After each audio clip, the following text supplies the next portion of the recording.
নবীন, আমরা তরুণ, আমরা জাতি, ভবিষ্যৎ দেশ ও জাতি সেবাই হবে, দেশ ও জাতি সেবাই হবে আমাদের জীবনে শপথ। শিক্ষা, নৈতিকতা, মানবতা, দেশপ্রেম আমাদের চলার নীতি, আমাদের চলার নীতি। একাই মজিদ জরিনা ফাউন্ডেশন স্কুল কলেজে মূলনীতি।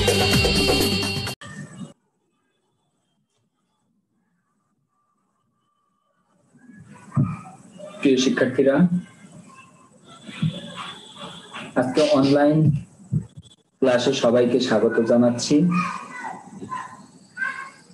আমি মোহাম্মদ আব্দুল লতিফ, সিনিয়র সহকারী প্রভাষক, পদার্থবিজ্ঞান, Majid জয়না foundation school and college.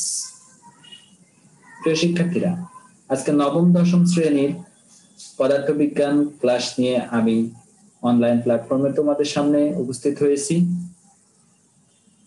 ইতিপূর্বে আমি প্রথম ও দ্বিতীয় অধ্যায়ের কতগুলো ক্লাস অনলাইনে দিয়েছি, তোমরা ইতিপূর্বে সেগুলো দেখেছো। আজকে আমরা তৃতীয় অধ্যায় থেকে নতুন কতগুলো বিষয় নিয়ে আলোচনা করব। তার আগে আমরা জেনে নেই আজকের এই অধ্যায় থেকে আমরা কি কি শিখব।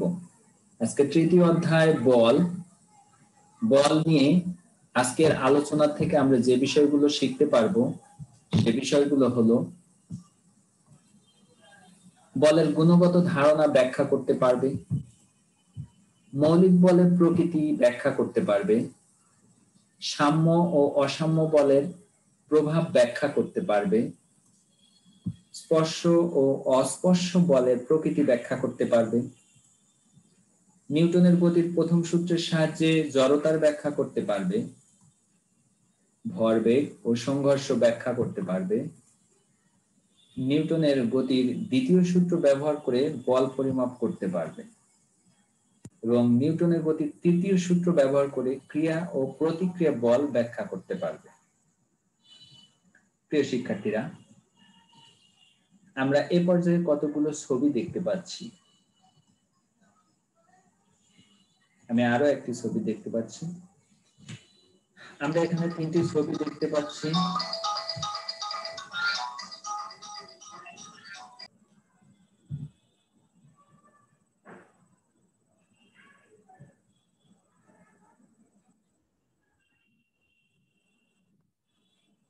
উক্ত ছবিগুলোতে আমরা যে বিষয়গুলো দেখতে পাচ্ছি, প্রথম ছবিতে দুটি বালক পরস্পরের দিকে একটি বলকে ধাক্কাচ্ছে। দ্বিতীয় ছবিতে একজন ভারোত্তোলক একটি ভারকে উঠানোর চেষ্টা করছেন। তৃতীয় ছবিতে দুজন ব্যক্তি পরস্পরের দিকে একটি রশিকে টেনে নিয়ে যাওয়ার চেষ্টা করছেন। উভয় ক্ষেত্রে আমরা দেখতে পাচ্ছি কিছু একটা প্রয়োগ হচ্ছে। এই বিষয়টি হলো বল। তাহলে আমরা এখানে দেখতে পাচ্ছি প্রথম চিত্রে উভয় বালকই পরস্পরের দিকে বল প্রয়োগ করছে। দ্বিতীয় চিত্রতে ভারোত্তোলক বল প্রয়োগ করে বস্তুটিকে উঠানোর চেষ্টা করছে। তৃতীয় চিত্রে ব্যক্তিদ্বয় বল প্রয়োগ করে পরস্পরের দিকে রশিটিকে নিয়ে যাওয়ার চেষ্টা করছে। তাহলে আমরা এখন জেনে নিব যে আসলে বল জিনিসটা কি। বল কি? তাহলে বলের সংজ্ঞা থেকে আমরা এইভাবে দিতে পারি, যা কোনো বস্তুর উপর ক্রিয়া করে বস্তুর অবস্থার পরিবর্তন করে বা করতে চায় তাকে বল বলে। আমি আবারও বলি, যা কোনো বস্তুর উপর ক্রিয়া করে বস্তুর অবস্থার পরিবর্তন করে বা করতে চায় তাকে বল বলে। এই অবস্থার পরিবর্তনগুলো কি কি হতে পারে আমরা একটু সেই বিষয়গুলো দেখে নেব। প্রথমত, একটি স্থির বস্তুকে গতিশীল করতে পারে, অর্থাৎ বল একটি স্থির বস্তুকে গতিশীল করতে পারে, অথবা স্থির বস্তুকে গতিশীল করতে চায়। এখানে দেখতে পাচ্ছি আমরা চিত্রে একজন ব্যক্তি একটা নষ্ট গাড়িকে ধাক্কা দিয়ে গতিশীল করার চেষ্টা করছে। তাহলে এখানে বল প্রয়োগ হচ্ছে। তাহলে আমরা এখান থেকে পেলাম বল প্রয়োগের ফলে বস্তু স্থির থেকে গতিশীল হয় বা হতে চায়। আরো দেখতে পাচ্ছি বলের প্রভাব। এখানে একজন ব্যক্তি ফুটবলকে থামানোর চেষ্টা করছেন, একজন গোলরক্ষক। অর্থাৎ এখান থেকে আমরা পাচ্ছি গতিশীল বস্তুকে স্থির করে বা করতে চায়। তাহলে বল গতিশীল বস্তুকে স্থির করে বা করতে চায়।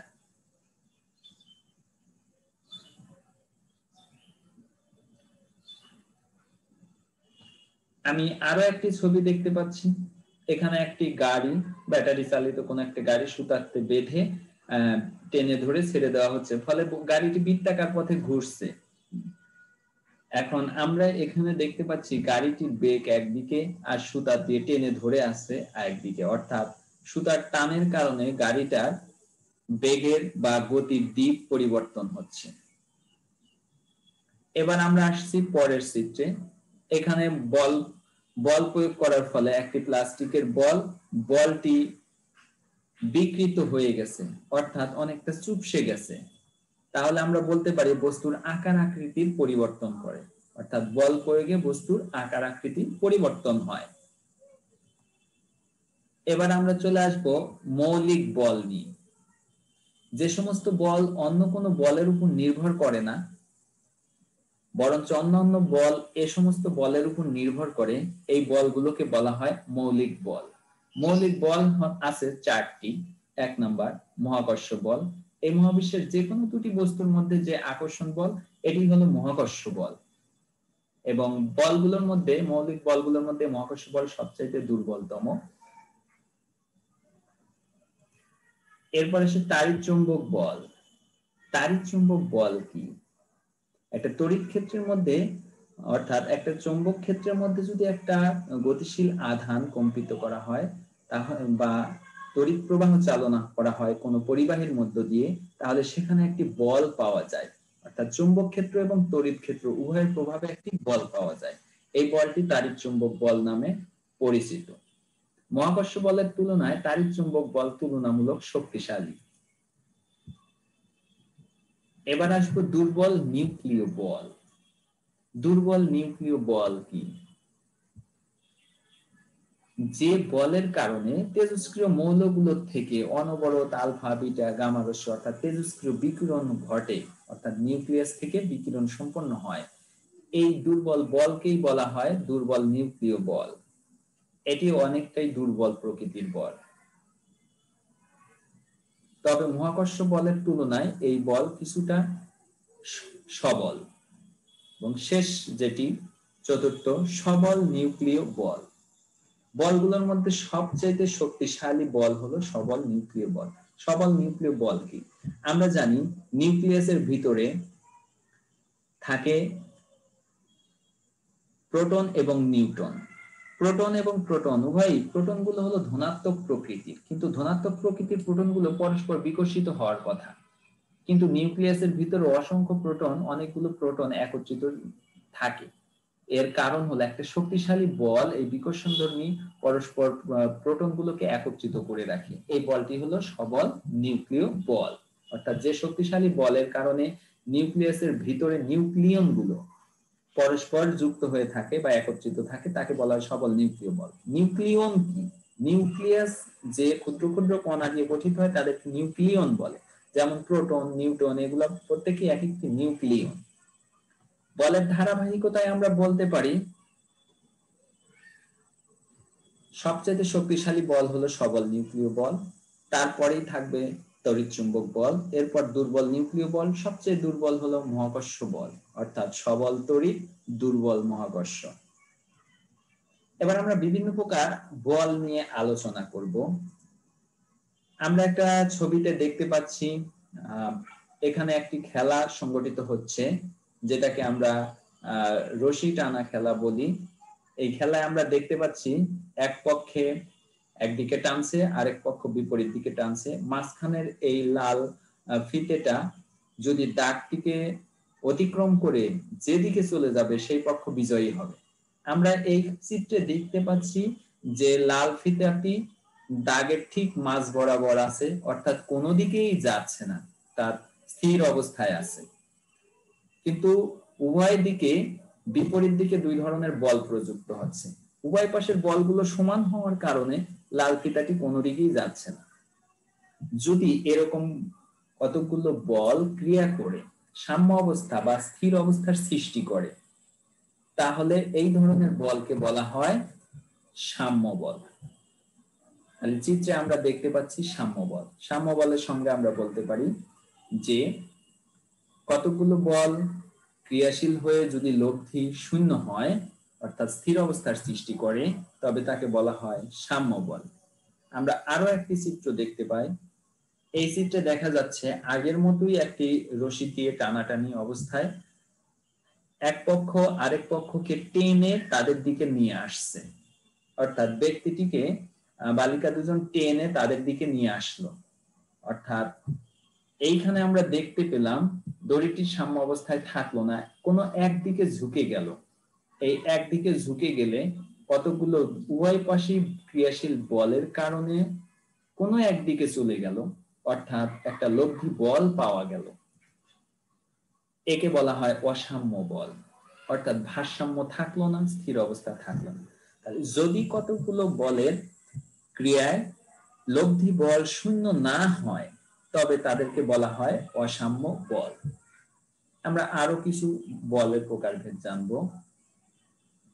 আমরা এখানে আরেকটি চিত্র দেখতে পাচ্ছি। এই চিত্রে দুইজন ব্যক্তি একটি বাক্সকে ধরে ঠেলে সরিয়ে নিয়ে যাচ্ছে।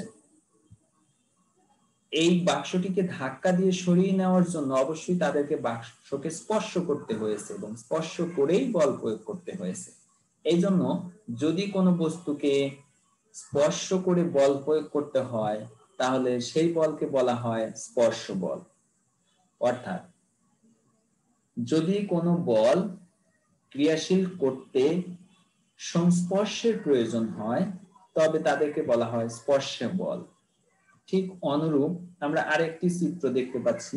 এখানে দুটি চুম্বক একটি লোহার স্ক্রুকে আকর্ষণ করার চেষ্টা করছে। এখানে একটা চুম্বক, অশ্বক্ষুরাকৃতির চুম্বক আছে, চুম্বকটিকে একটি লোহার স্ক্রুকে আকর্ষণ করার চেষ্টা করছে, অর্থাৎ আকর্ষণ করছে। এইখানে স্ক্রুটি চুম্বকের সাথে লাগানো অবস্থায় নেই, তথাপি এদের মধ্যে একটা বল ক্রিয়াশীল হচ্ছে। অর্থাৎ স্ক্রুটি স্পর্শ করে না থাকা অবস্থায় একটা বল ক্রিয়াশীল হলো। অর্থাৎ যে বলের ক্রিয়ায় সংস্পর্শের প্রয়োজন নেই, তাকে বলা হয় অস্পর্শ বল। তাহলে আমরা দেখতে পাচ্ছি এখানে একটি অস্পর্শ বল ক্রিয়াশীল হচ্ছে। এরকম চুম্বক বল একটি অস্পর্শ বল, মহাকর্ষ বল একটি অস্পর্শ বল। প্রিয় শিক্ষার্থীরা, আমরা এ পর্যায়ে চলে যাব নিউটনের গতিসূত্রগুলো নিয়ে। নিউটনের প্রথম সূত্র এবং সেখান থেকে জড়তার ধারণা আমরা ব্যাখ্যা করব। প্রথম সূত্রটি কি, আগে আমরা এর বিবৃতিটা জেনে নিই। বাইরে থেকে বল প্রয়োগ না করলে স্থির বস্তু স্থিরই থাকে, গতিশীল বস্তু সমবেগে চলতে থাকে। অর্থাৎ মনে করো কোনো একটা বস্তু আছে, যে বস্তুটাকে তুমি রেখে দিয়েছো, এটাকে তুমি সরালে না। অর্থাৎ তোমার টেবিলের উপরে একটা বই রেখে দিয়েছো, এটা যদি না সরিয়ে নাও তাহলে বইটি ওই অবস্থাতেই থাকবে। এই ধরনের ঘটনাকে বলা হয় বা স্থির অবস্থা। অর্থাৎ বাইরের থেকে যদি আমরা বল প্রয়োগ না করি তাহলে বস্তু চিরকাল স্থিরই থাকে। কোন বস্তু যদি গতিশীল থাকে, সাপোজ একটা ফ্যান ঘুরছে, এটাকে যদি বাইরে থেকে বল প্রয়োগ না করি তাহলে কখনোই থামবে না। বাইরের বল বলতে এখানে কি আছে? বিদ্যুৎ শক্তি। এখান থেকে বিদ্যুৎ শক্তি প্রয়োগ করা বন্ধ করে দাও, অথবা বায়ুর ঘর্ষণ, ফ্যানটা ঘুরতেই থাকবে। যদি বাতাসের ঘর্ষণ, ফ্যানের নিজস্ব যন্ত্রপাতির ঘর্ষণের কারণে না বাধা পায়, তাহলে এটা চিরকাল চলতে থাকতো। এ ধরনের জায়গা হলো মহাশূন্যে যদি আমরা কোনো বস্তুকে নিক্ষেপ করে দিই, এটি চিরকাল গতিশীল থাকে, সেখানে কোনো বল কাজ করে না। তাই অর্থাৎ নিউটনের প্রথম সূত্র আমরা পাচ্ছি যে কোনো বস্তুকে গতিশীল করতে হলে অবশ্যই বল প্রয়োগ করতে হয়, অথবা গতিশীল বস্তুকে থামাতে বল প্রয়োগ করতে হয়। এইখান থেকে আমরা একটি বিষয়ের ধারণা পাই, সেটি হলো জড়তা। জড়তা কি? আমরা আসি জড়তা। একটি বস্তু যে অবস্থায় আছে ঠিক সেই অবস্থায় থাকতে চাওয়ার যে প্রবণতা, অর্থাৎ বস্তুটা যেমন ছিল তেমনই থাকতে চায়, এই ধরনের প্রবণতাকে বলা হয় জড়তা। তাহলে জড়তা দুই রকম হতে পারে। একটি এখানে চিত্রতে আমরা দেখতে পাচ্ছি, এই চিত্রে একটি গ্লাসের উপর একটি কার্ডবোর্ড রেখে তার উপর একটা কয়েন রাখা আছে। এরপর কার্ডবোর্ডটিকে জোরে টোকা দিলে কয়েনটি সোজা নিচে গ্লাসের মধ্যে পড়ে যায়। অর্থাৎ কয়েনটি স্থির ছিল, কার্ডবোর্ডটিও স্থির ছিল। হঠাৎ কার্ডবোর্ডটিকে টোকা দিয়ে গতিশীল করার ফলে কয়েনটি স্থির অবস্থা বজায় রাখতে চায়, কয়েনটি স্থির অবস্থা বজায় রাখতে চায়, তাই সে আর কার্ডবোর্ডের সাথে সরে না গিয়ে ওই আগের অবস্থায় থাকে, ফলে সে সোজা গ্লাসের মধ্যে পতিত হয়। এইখানে আমি দেখতে পাচ্ছি কয়েনটি স্থির অবস্থায় ছিল, তাই স্থির অবস্থায় থাকতে চায়। এই স্থির অবস্থায় থাকতে চাওয়ার প্রবণতাকে বলা হয় স্থিতি জড়তা। কোন বস্তু স্থির থাকলে স্থির অবস্থায় থাকতে চাওয়ার প্রবণতাই হলো স্থিতি জড়তা। আরেক প্রকারের জড়তার জন্য আমরা আরেকটি চিত্র দেখি। একজন ব্যক্তি গাড়ি চালাচ্ছেন, হঠাৎ সে ব্রেক করার কারণে সামনের দিকে ঝুঁকে গেছে। এর কারণ হলো গাড়িটি যখন গতিশীল ছিল, ব্যক্তিও গাড়ির সাথে গতিশীল ছিল। হঠাৎ ব্রেক করার কারণে যাত্রীর নিচের অংশ সিটের সাথে সংশ্লিষ্ট থাকায় হঠাৎ গাড়ির সাথে সাথে থেমে যায়, কিন্তু উপরের অংশ গতি জড়তার কারণে সামনের দিকে ঝুঁকে যায়। অর্থাৎ বস্তুটা গতিশীল আর শরীরের উপরের অংশ গতিশীল থাকতে চায়। গতিশীল বস্তুর এই গতিশীল থাকতে চাওয়ার প্রবণতাকেই বলা হয় গতি জড়তা। তাহলে আমরা দুই প্রকারের জড়তা পেলাম। এরকম তোমরা বাস্তব জীবনে আরো এই ঘটনাগুলো প্রয়োগ করতে পারো। সাপোজ তুমি 8-10টা বই একটার উপর একটা রেখে একটা স্তূপ তৈরি করেছো, নিচের দিকের একটি বই বের করবে। তুমি হঠাৎ করে যদি হ্যাঁচকা টান দিতে পারো, তাহলে উপরের বইগুলো জড়তার কারণে, স্থিতি জড়তার কারণে স্থির থাকবে, যে বইটি টান দিয়েছো সেটি বের হয়ে আসবে। আবার গতি জড়তার কারণে কত কি হয়, আমরা হোঁচট খেলে সামনের দিকে পড়ে যাই। হোঁচট খাওয়ার সময় পা স্থির হয়, কিন্তু শরীরের উপরের অংশ সামনের দিকে গতিশীল থাকার কারণে সামনে পড়ে যায়। আস্তে আস্তে চলন্ত গাড়ির থেকে নামার সময় আমরা দৌড় দিই, এতে ব্যালেন্স রাখার জন্য, কারণ পা ফেলার সাথে সাথে পা স্থির হয়, কিন্তু শরীর গতিশীল থাকার কারণে গতি জড়তার কারণে সামনে পড়ে যেতে পারি, এই জন্য দৌড় দিয়ে ব্যালেন্স করতে হয়। এগুলো হলো জড়তার বাস্তবিক ব্যবহার। প্রিয় শিক্ষার্থীরা, আমরা এ পর্যায়ে চলে আসবো আরেকটি টপিক, ভরবেগ। আগে জেনে নেই ভরবেগ কাকে বলে। ভর ও বেগের গুণনফলকে ভরবেগ বলে। আমরা ভরকে সাধারণত এম এবং বেগকে ভি দিয়ে প্রকাশ করি, তাহলে ভর আর বেগের গুণনফল ভরবেগ হচ্ছে পি সমান এম ভি। এখন এদের একক জেনে নেব। একক হচ্ছে কেজি মিটার পার সেকেন্ড, ভরের একক কেজি আর বেগের একক মিটার পার সেকেন্ড, এই নিয়ে হলো কেজি মিটার পার সেকেন্ড। এবার আমরা জেনে নিই মাত্রা। কেজি, কেজির মাত্রা হলো কেজি ভর, ভরের মাত্রা এম, মিটার দৈর্ঘ্য, দৈর্ঘ্যের মাত্রা এল, আর সেকেন্ড সময়, সময়ের মাত্রা টি ইনভার্স 1। এবার আমরা নিউটনের দ্বিতীয় সূত্রটি জেনে নিব। প্রিয় শিক্ষার্থীরা, নিউটনের দ্বিতীয় সূত্র আরেকটি গুরুত্বপূর্ণ সূত্র। আমরা প্রথমে এর বিবৃতিটা জেনে নিই। বিবৃতি হলো বস্তুর ভরবেগের পরিবর্তনের হার এর উপর প্রযুক্ত বলের সমানুপাতিক, এবং বল যেদিকে ক্রিয়া করে ভরবেগের পরিবর্তনও সেদিকে ঘটে। অর্থাৎ একটি বস্তুকে বল প্রয়োগ করলে বস্তুটা কোনো একদিকে সরে যেতে পারে, সরে গেলেই গতিশীল হবে, ফলে ভরবেগের পরিবর্তন হবে। একক সময়ে যে পরিমাণ ভরবেগের পরিবর্তন হবে সেটা নির্ভর করবে এর উপর কি পরিমাণ বল প্রয়োগ করি তার উপর। আর যেদিকে আমরা বল দেব বস্তুটা সেদিকেই সরে যাবে, অর্থাৎ ভরবেগের পরিবর্তনও সেদিকে ঘটবে। আমরা এই সূত্রটির একটি গাণিতিক প্রতিপাদন দেখে নেই। তাহলে চলো আমরা দেখে নেই নিউটনের দ্বিতীয় সূত্রের গাণিতিক প্রতিপাদন।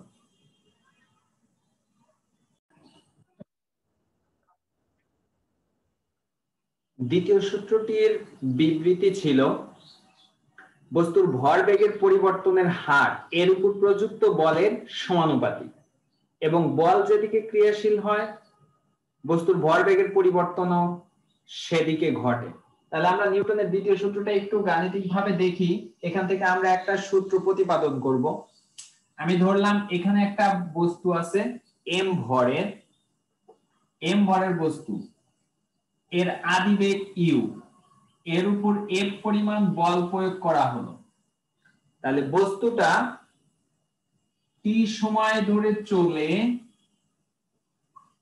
যখন এই অবস্থানে আসলো তখন তার শেষ বেগ হলো ভি।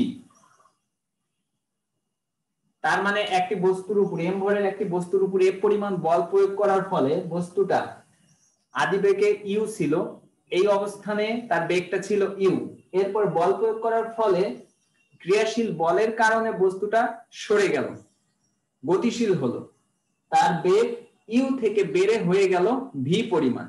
একটা নির্দিষ্ট সময় ধরে বল ক্রিয়াশীল হলো, বল প্রয়োগের ফলে বস্তুর বেগ বাড়ে অর্থাৎ ত্বরণ সৃষ্টি হয়। তাহলে আমরা এখান থেকে দেখতে পাচ্ছি আগে একরকম বেগ ছিল, বল প্রয়োগের ফলে বেগ ভিন্ন হয়ে গেল, এর মানে ভরবেগের পরিবর্তন ঘটলো। আমরা দেখি ভরবেগের কতটুকু পরিবর্তন ঘটলো। আদি ভরবেগ mu ভরবেগ, আর পরবর্তীতে শেষ ভরবেগ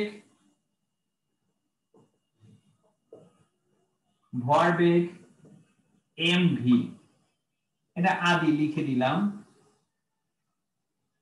সুতরাং ভরবেগের পরিবর্তন ঘটলো, অর্থাৎ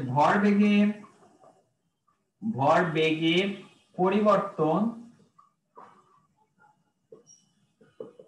mv মাইনাস mu, শেষ ভরবেগ থেকে আদি ভরবেগ বিয়োগ করলাম। আচ্ছা, এইটুকু পরিবর্তন কতটুকু সময়ে ঘটলো? টি সময়ে। তাহলে আমি যদি আরো লিখে দেই, টি সময়ে ভরবেগের পরিবর্তন হলো mv মাইনাস mu পরিমাণ। তাহলে একক সময়ে ভরবেগের পরিবর্তন কতখানি হয়? mv মাইনাস mu ভাগ টি। একক সময়ে কমে, তার মানে টি দিয়ে ভাগ। একক সময়ে যেটুকু ভরবেগের পরিবর্তন হয় তাকেই বলা হয় ভরবেগের পরিবর্তনের হার। সুতরাং লিখতে পারি ভরবেগের পরিবর্তনের হার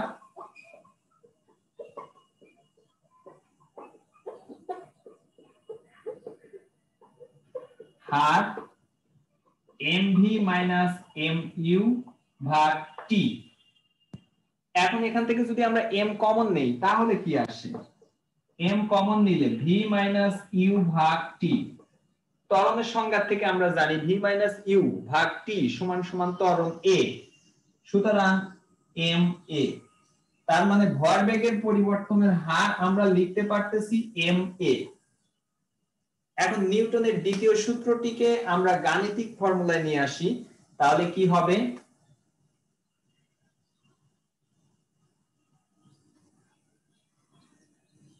নিউটনের দ্বিতীয় সূত্র ছিল ভরবেগের পরিবর্তনের হার, হার কতখানি? ma। ma সমানুপাতিক প্রযুক্ত বলের সমানুপাতিক। আমার প্রযুক্ত বল ছিল কতখানি? f পরিমাণ। তাহলে f হলে f এর সমানুপাতিক, অর্থাৎ বল যত বেশি হবে ভরবেগের পরিবর্তন তত বেশি হবে। তাহলে এইটুকু হলো নিউটনের দ্বিতীয় সূত্রের গাণিতিক রূপ। বস্তুর ভরবেগের পরিবর্তনের হার প্রযুক্ত বলের সমানুপাতিক, অর্থাৎ বল যত বেশি হবে ভরবেগের পরিবর্তনও তত বেশি হবে, বল যত কম হবে ভরবেগের পরিবর্তনও তত কম হবে। বা ma সমান সমান সমানুপাতিক তুলে দিলে একটি ধ্রুব সংখ্যা আসে, ধ্রুব সংখ্যা kf। আমি যদি এটা 1 নং সমীকরণ দিলাম, যদি f সমান সমান, আর একটু এইভাবে দেই, m সমান 1 কেজি ভরের, 1 কেজি ভরের একটা বস্তু নেই, এটা 1 কেজি, এর উপরে যদি 1 নিউটন বল প্রয়োগ করি, 1 নিউটন, এফ এর মান 1 নিউটন বল প্রয়োগ করলাম, এতে বস্তুটার যে ত্বরণ হয় এই ত্বরণটা যদি হয় এর সমান 1 metre per second square. 1 KG ভরের একটি বস্তুর উপর যদি 1 নিউটন বল প্রয়োগে এর ত্বরণ সৃষ্টি হয় 1 মিটার পার সেকেন্ড স্কয়ার, তাহলে আমরা 1 নং সমীকরণ হতে পাই 1 গুণন 1 সমান সমান k গুণন 1। সুতরাং k সমান সমান পাচ্ছি 1। এখন যদি আমরা 1 নং সমীকরণটাকে কে এর মান বসিয়ে দেই, 1 নং সমীকরণে কে এর মান বসালে আমরা পাবো সুতরাং f সমান সমান m a। 1 নং সমীকরণে কে এর মান বসালে f সমান m a। এই f সমান m a এটি হলো নিউটনের দ্বিতীয় সূত্রের গাণিতিক রূপ। মনে রেখো, যদি নিউটনের সূত্রটি লিখো তাহলে বাংলা কথাটুকু লিখতে হবে, আর গাণিতিক রূপ বললে f সমান m a। এটা নিউটনের সূত্রের গাণিতিক রূপ। এখান থেকে আমরা অনেক কিছুই পাই, নিউটনের দ্বিতীয় সূত্র থেকে নিউটনের প্রথম সূত্রের এবং জড়তার ধারণাও পাওয়া যায়। আমি এটা একটু দেখাচ্ছি।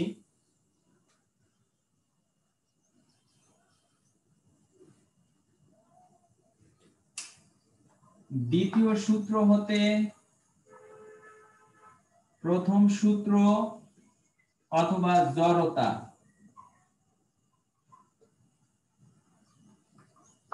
ধারণা। আমরা নিউটনের দ্বিতীয় সূত্র জানি F সমান ma, আর নিউটনের প্রথম সূত্র থেকে আমরা জানি প্রথম সূত্র মতে বাইরের থেকে কোনো বল প্রয়োগ না করলে, অর্থাৎ F সমান সমান 0 হলে ma সমান সমান 0 হয়। F এর জায়গায় 0 বসিয়ে দিলাম, বা m ওই পাশে নিয়ে গেলে ভাগ হয়ে 0 হয়, a সমান 0, বা a সমান v মাইনাস u ভাগ t সমান 0, বা v মাইনাস u সমান সমান t ওই পাশে নিয়ে গেলে গুণন হয়ে 0 হয়। সুতরাং v সমান সমান u, অর্থাৎ আদি বেগ আর শেষ বেগ সমান হয়, মানে বস্তু যে অবস্থায় আছে ওই অবস্থায় থাকে। যদি আদি বেগ 0 হয় স্থির, তাহলে শেষ বেগও 0, বস্তু স্থির, অর্থাৎ স্থির বস্তু স্থিরই আছে। কোন শর্তে? যদি বাইরে থেকে প্রযুক্ত বল শূন্য হয়, অর্থাৎ বাইরে থেকে কোনো বস্তুকে বল প্রয়োগ করা না হয়। তাহলে আমরা দেখতে পাচ্ছি নিউটনের প্রথম সূত্রটা দ্বিতীয় সূত্র থেকে পাওয়া যায়, অথবা জড়তার ধারণাগুলো দ্বিতীয় সূত্র থেকে ব্যাখ্যা করা যায়। এখানে আমরা আরেকটা জিনিস দেখতে পাবো যে ত্বরণ শূন্য কখন? যখন প্রযুক্ত বল শূন্য। কোন বস্তুর উপর যদি বাইরে থেকে বল প্রয়োগ করা না হয় তাহলে বস্তুটার কোনো ত্বরণই সৃষ্টি হয় না, অর্থাৎ বস্তুটা গতিশীলই হয় না। স্থির থাকলে স্থিরই থাকবে, আর সমবেগে চলতে থাকলে সমবেগই চলবে, অর্থাৎ ত্বরণ শূন্য হয়। এটি গেল নিউটনের দ্বিতীয় সূত্র হতে প্রথম সূত্রের ধারণা।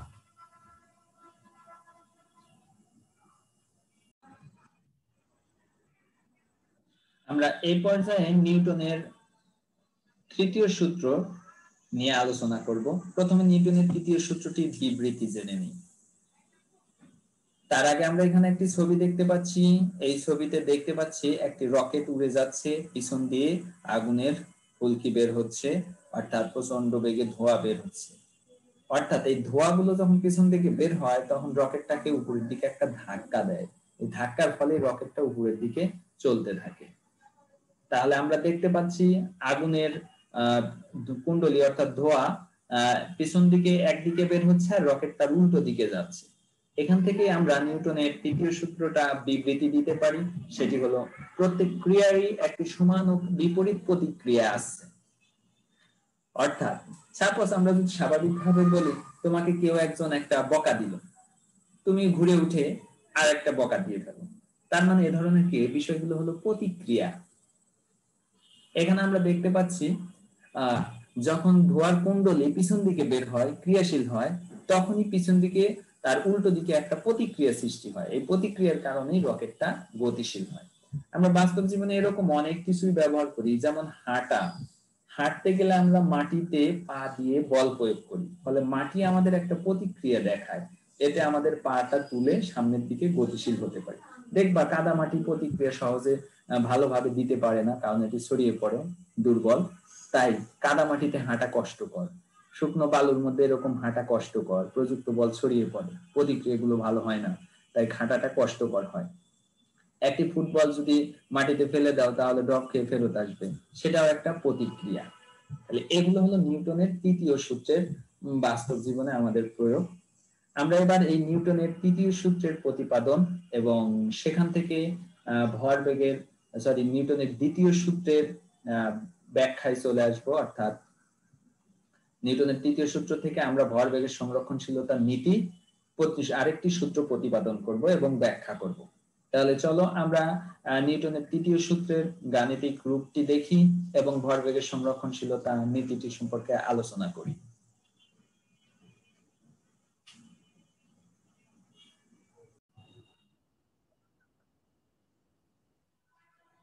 নিউটনের তৃতীয় সূত্রের বিবৃতি ছিল প্রত্যেক ক্রিয়ারই একটি সমান ও বিপরীত প্রতিক্রিয়া আছে। আমরা এটা একটু দেখি। এইখানে একটা বস্তু, এই বস্তুটা আরেকটা বস্তুকে এসে ধাক্কা দিল। তার আগে আমি আরেকটু ধরি, বস্তুটা প্রথম বস্তু, এই একটা বস্তু, এই একটা বস্তু, দুইটা বস্তু একই দিকে চলছে। এটার ভর m1, এটার ভর m2। এই বস্তুটা u1 বেগে গতিশীল, এটা u2 বেগে আদিবেগে গতিশীল। আমরা ধরে নেই u1 is greater than u2। এটা নিউটনের তৃতীয় সূত্র। এখন প্রথমটার যদি আদিবেগ বেশি হয় তাহলে চলতে চলতে কোনো এক সময় অবশ্যই প্রথম বস্তুটা গিয়ে দ্বিতীয় বস্তুকে ধাক্কা দেবে। এই ধাক্কাটাকে আমি দেখালাম m1 m2। প্রথম বস্তু এই দিকে ধাক্কা দেবে f1, দ্বিতীয় বস্তু তার একটা প্রতিক্রিয়া সৃষ্টি করবে উল্টো দিকে f2। তাহলে এইখানে আমরা নিউটনের তৃতীয় সূত্র পাচ্ছি। একটা বস্তু যখনই বল প্রয়োগ করলো তখনই তার প্রতিক্রিয়া বল সৃষ্টি হলো। নিউটনের এই সূত্র হতে, তৃতীয় সূত্র থেকে গাণিতিক রূপ হচ্ছে F1 সমান সমান মাইনাস F2। অর্থাৎ F1 আর F2 এর মান সমান হবে, তবে একটি আরেকটির বিপরীত দিকে হবে। দেখো F1 যাচ্ছে সামনের দিকে, F2 এর প্রতিক্রিয়াটা হবে পিছনের দিকে। যেমন একটি ফুটবলকে ফ্লোরে ছেড়ে দাও বা মাটিতে ফেলো, ফুটবলটা ঢপকে উপরে উঠবে। কারণ কি, ফুটবল যখন মাটিতে আঘাত করে মাটি তাকে বিপরীত দিকে আঘাত করে। তাহলে এটা হলো মাটিরটা হলো প্রতিক্রিয়া বল। এই হলো নিউটনের তৃতীয় সূত্রের গাণিতিক রূপ। আমরা নিউটনের তৃতীয় সূত্রের গাণিতিক রূপ থেকে আসবো ভরবেগের সংরক্ষণশীলতা নীতি। ভরবেগের সংরক্ষণশীলতা নীতি কি?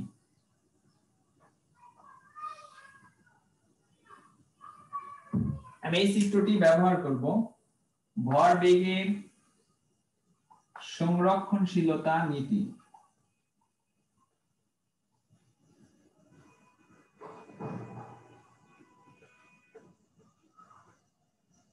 ভরবেগের সংরক্ষণশীলতা নীতি হলো শুধুমাত্র ক্রিয়ার প্রতিক্রিয়া বল ছাড়া আর কোনো ধরনের বল যদি কাজ না করে, তাহলে সংঘর্ষের পূর্বে বস্তুদ্বয়ের, দুটি বস্তুর মধ্যে যদি সংঘর্ষ হয় তাহলে সংঘর্ষের পূর্বে মোট ভরবেগ এবং সংঘর্ষের পরের মোট ভরবেগ সমান থাকে। অর্থাৎ আমি এখানে দেখাচ্ছি, শর্তটাও আমি জুড়ে দিলাম যে u1 is greater than u2। m1 ভরে একটি বস্তু u1 বেগে গতিশীল, m2 ভরে আরেকটি বস্তু u2 বেগে গতিশীল। m1 এর বেগ বেশি হওয়ার কারণে কোনো এক সময় গিয়ে u2 কে ধাক্কা দেবে, অর্থাৎ বল প্রয়োগ করবে, তার একটা প্রতিক্রিয়া বল f2 হবে। এই সংঘর্ষ শেষে যদি m1 ভরের বস্তুটা v1 বেগে চলে এবং m2 ভরের বস্তুটা v2 বেগে চলতে থাকে, তাহলে আমি দেখি যে m1 e1 প্রথম বস্তুর সংঘর্ষের পূর্বে মোট ভরবেগ, এটা হলো m2 u2 দ্বিতীয় বস্তুর সংঘর্ষের পূর্বের ভরবেগ। প্রথম বস্তুর সংঘর্ষ শেষে ভরবেগ আর দ্বিতীয় বস্তুর m2 v2 সংঘর্ষের পরে ভরবেগ। ভর আর বেগের গুণনফলই হলো ভরবেগ। সংঘর্ষের আগে এই দুটো ভরবেগ যদি যোগ করি তাহলে মোট ভরবেগ পাচ্ছি। সংঘর্ষের পরে এই দুটো ভরবেগ যদি যোগ করি তাহলে সংঘর্ষের পরে মোট ভরবেগ। এটা সংঘর্ষের পূর্বে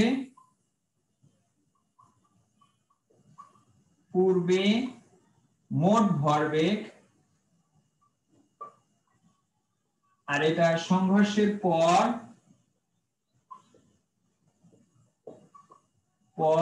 মোট ভরবেগ।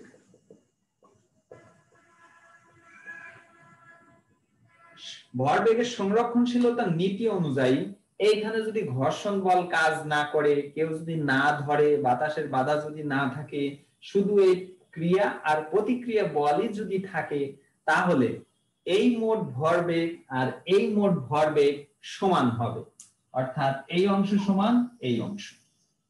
এটি ভরবেগের সংরক্ষণশীলতার নীতির গাণিতিক রূপ। আমরা এটা একটু প্রতিপাদনটা দেখে আসি। এখান থেকে আমরা প্রতিপাদনটা দেখাই, এই সূত্রটার প্রতিপাদন দেখাবো। ওইখানে নিউটনের তৃতীয় সূত্র হতে আমরা জানি F1 সমান সমান মাইনাস F2।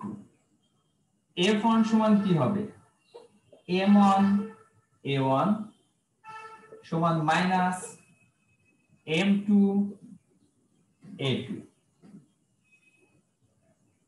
F সমান M A সূত্র জানি সেখান থেকে, বা এখান থেকে যদি লিখি M1 A1 সমান হবে V1 মাইনাস E1 ভাগ T সমান minus M2 into V2 minus U2 ভাগ T। উভয় পক্ষে T1 2 কেন হলো না? কারণ T হলো কি? সংঘর্ষের সময়কাল। প্রথম বস্তু যত সময় ধরে দ্বিতীয় বস্তুকে ধাক্কা দেবে, দ্বিতীয় বস্তু তত সময় ধরে তার প্রতিক্রিয়া করবে। অর্থাৎ একটা বস্তু যখন আরেকটাকে ধাক্কা দেয়, আমি যতক্ষণ ধরে আমার হাতে চাপ দেব ততক্ষণ ধরে একটু ব্যথা অনুভব করব। চাপ দেওয়া শেষ, ব্যথা অনুভব করা শেষ, অর্থাৎ প্রতিক্রিয়া শেষ। এই জন্য ক্রিয়া এবং প্রতিক্রিয়া কাল সমান হয়। তাই উভয় পক্ষে টি, উভয় পক্ষে টি দিয়ে যদি গুণন করে দিই, টি টি কেটে যাবে। তাহলে বা M1 গুণন করে দিলাম V1 মাইনাস M1 E1 সমান সমান মাইনাস M2 V2 মাইনাস মাইনাসে প্লাস M2 U2। উভয় পক্ষে টি দিয়ে গুণন করেছি এবং ব্র্যাকেটের মধ্যে M দিয়ে গুণন করলাম। তাহলে এরপরে কি আসি?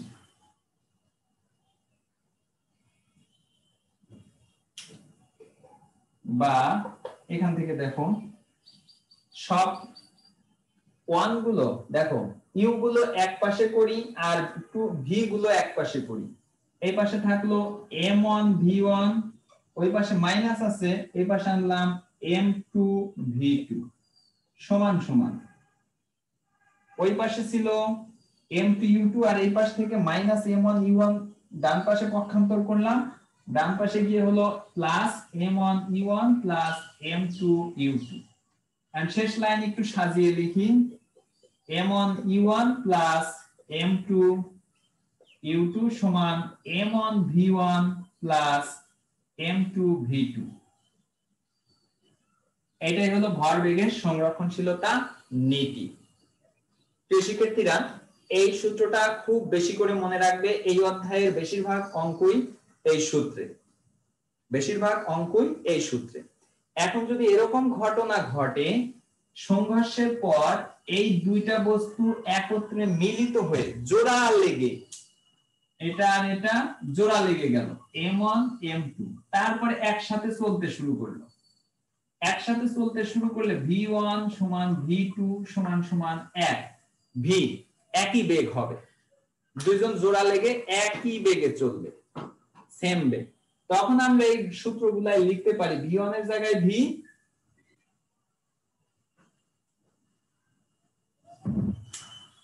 সুতরাং তখন এই সূত্রটা লেখা যায় M1 E1 plus M2 U2 সমান সমান M1 V plus M2 V। তাহলে V কমন নিলে এরকম করে লেখা যায় M1 plus M2 into V। তখন এই V কে বলা হয় সংঘর্ষের পর মিলিত বেগ।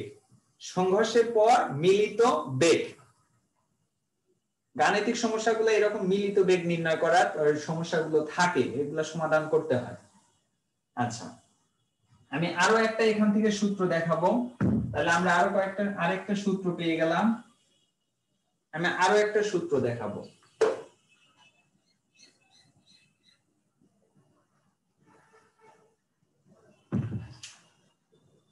আমি ধরলাম এইখানে একটা বন্দুক আছে, এইখানে একটা বন্দুক আছে, বন্দুকের মধ্যে একটা গুলি, বন্দুকের ভর M1 সমান সমান ধরলাম বড় হাতের M, আর গুলির ভর এটা M2 সমান ধরলাম ছোট হাতের M। উভয়ের আদিবেগ 0, গুলি ছোড়ার পূর্বে উভয় স্থির অবস্থায় থাকে, তখন এই U1 0 আবার U2 0। গুলি ছোড়ার পর গুলিটা যখন বের হয়ে যায় তখন গুলির একটা বেগ লাভ করে, এটা হলো গুলির শেষ বেগ। আর বন্দুক পিছনের দিকে একটা ধাক্কা লাভ করে, এটা বন্দুকের শেষ বেগ। তাহলে বন্দুকের শেষ বেগ V1 সমান ধরলাম বড় হাতের V, আর গুলির শেষ বেগ V2 সমান ধরলাম ছোট হাতের V। এখন যদি আমরা এই সূত্রের মধ্যে ব্যবহার করি, M1 এর জায়গায় বড় হাতের M, E1 এর জায়গায় 0 প্লাস M2 হলো গুলি ছোট হাতের M, U2 0 সমান M1 বড় হাতের M, গুলির শেষ বেগ বন্দুকের পিছন দিকে শেষ বেগ V প্লাস M ছোট হাতের V, গুলির শেষ বেগ ছোট হাতের। 1 দিয়ে মার্কিং করেছি বন্দুকের বিষয়গুলো, আর 2 দিয়ে মার্কিং করেছি গুলির বিষয়গুলো। এবার এই পাশে থাকলো হলো 0, ও পাশে M বড় হাতের V প্লাস M ছোট হাতের V। সুতরাং ছোট হাতের M V এই পাশে নিয়ে আসলে বড় হাতের M V সমান মাইনাস ছোট হাতের M V। এটা হলো বন্দুকের, এই ভিটাকে বলা হয় বন্দুকের পশ্চাৎ বেগ। পশ্চাৎ বেগ অর্থাৎ গুলি করলে বন্দুকটা কত বেগে পিছন দিকে চলে আসবে। ঠিক একই রকম একটা স্থির নৌকার থেকে তুমি লাফ দিয়ে যখন নামবে তখন তুমি একটা বেগ লাভ করবে। আর ভরবেগের সংরক্ষণশীলতার নীতি অনুযায়ী নৌকারও ভরবেগ সমান হতে হবে, এই জন্য নৌকাও পিছন দিকে একটা বেগ লাভ করে ভরবেগের ব্যালেন্স করে। আমি বিষয়টা আরেকবার বলি, প্রশ্নটা এরকম, একটি নৌকা থেকে লাফ দিলে নৌকা পিছনের দিকে সরে যায় কেন? নৌকা থেকে লাফ দেওয়ার পূর্বে ব্যক্তি এবং নৌকা উভয় স্থির দাঁড়িয়ে থাকে, ফলে মোট ভরবেগ হয় 0। ব্যক্তি যখন লাফ দেয় তখন ব্যক্তির একটা ভরবেগ সৃষ্টি হয়, কিন্তু শুরুতে তো সংঘর্ষে লাফ দেওয়াটাই সংঘর্ষের শুরুতে মোট ভরবেগ ছিল 0, এখন ভরবেগ সৃষ্টি হয়ে যাচ্ছে। ভরবেগের সংরক্ষণশীলতার নীতি অনুযায়ী সংঘর্ষের পূর্বে অর্থাৎ লাফ দেওয়ার আগে ভরবেগ যতখানি ছিল মোট ভরবেগ, লাফ দেওয়ার পরেও ততখানিই হবে। লাফ দেওয়ার পরে ব্যক্তি যখন ভরবেগ লাভ করলো, তাহলে তার বিপরীত দিকে নৌকা একটা বেগ লাভ করে ভরবেগ সৃষ্টি করবে। এখন বিপরীতমুখী দুইটা ভরবেগ যোগ করলে প্লাস মাইনাসে 0 হয়ে যায়, অর্থাৎ মোট ভরবেগ 0 হয়। এই জন্য মূলত নৌকা পিছন দিকে সরে যায়। একই কারণে গুলি করলে বন্দুক পিছন দিকে ধাক্কা খায়। এই ছিল হলো ভরবেগের সংরক্ষণশীলতা নীতি।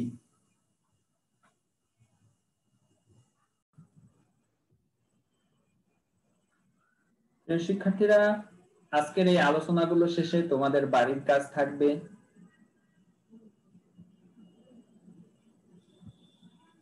আজকে যে বিষয়গুলো পড়ানো হলো সেই বিষয়ে বিভিন্ন সংজ্ঞাগুলো, নিউটনের সূত্র 3টি এবং এই সূত্রগুলোর বাস্তব জীবনে বিভিন্ন প্রয়োগ নিয়ে প্রয়োগ ভিত্তিক ছোট ছোট প্রশ্ন, এই বিষয়গুলো তোমরা ভালোভাবে অধ্যয়ন করবে। সেই সাথে আজকের এই ক্লাসটি যদি বুঝতে কোনো সমস্যা হয় বা কোনো প্রশ্ন থেকে থাকে তাহলে অবশ্যই কমেন্টস বক্সে কমেন্ট করবে। আশা করি সেই অনুযায়ী উত্তর দেওয়ার চেষ্টা করব বা পরবর্তী ক্লাসে সে বিষয় নিয়ে আলোচনা করব। আর সম্মানিত অভিভাবক, আপনারা আপনার সন্তানদেরকে এই সময়ে অবশ্যই বাসায় রাখবেন, স্বাস্থ্যবিধি মেনে চলতে বলবেন এবং ঠিকঠাক মতো পড়াশোনা করছে কিনা সে বিষয়ে খোঁজ খবর রাখবেন এবং যে ক্লাসগুলো অনলাইন ক্লাসগুলো ঠিক মতো দেখে কিনা এবং পাশাপাশি বাড়ির কাজগুলো ঠিকঠাক করে কিনা বিষয়টি অবশ্যই তদারকি করবেন। সবাইকে আজকে ধন্যবাদ জানিয়ে আজকের ক্লাস এখানেই শেষ করছি। সবাই ভালো থাকবে, সুস্থ থাকবে, সাবধানে থাকবে। আল্লাহ হাফেজ, সবাইকে ধন্যবাদ।